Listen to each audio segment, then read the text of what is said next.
Well, the city calls it the biggest workforce development program in the nation. We're talking about Ready to Work. And for the past 5 years, you've paid for it with $200 million of your sales tax dollars. But in tonight's News 4i Team Waste Watch, Jaie Avila digs into the results, which show many enrolling in Ready to Work aren't finding work.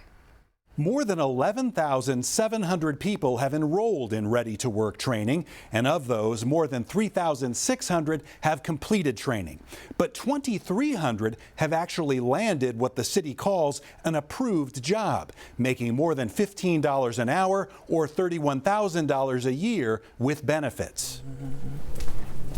Some of those job recipients have inspiring stories, like Joelle Bongwele, who was a housekeeper at University Hospital.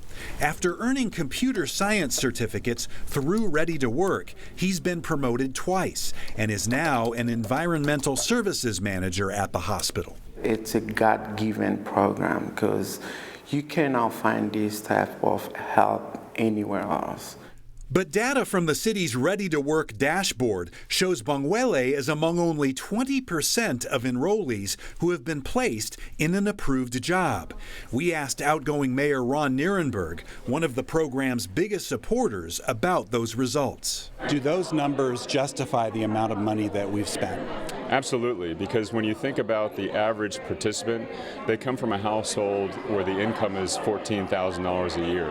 That's a life of dependency on social programs. That's a life of a challenging environment where children have much less likelihood to succeed in their own lives. Sarita Sanders, who has worked in job placement and outreach with Job Corps for 15 years, says Ready to Work is less efficient than federal programs our taxes already pay for. For the city to go and implement a tax on its citizens to pay for a city-run program that is only producing at 20% when the goal for federally funded programs is closer to 83% makes no sense. The city says the amount of money spent on each participant is just over $6,000. For $6,000 per participant, we're breaking a cycle of generational poverty that will last for generations. But that's if you count everyone who enrolled. Sanders says the cost calculation should only include the 2,300 that got jobs, in which case the cost is $29,000 per placement.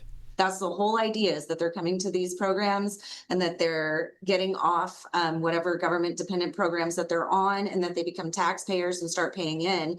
Nierenberg leaves office this month, but the city council already approved another $43 million for Ready to Work's 2026 budget. For the News 4i Team Waste Watch, I'm Jaie Avila.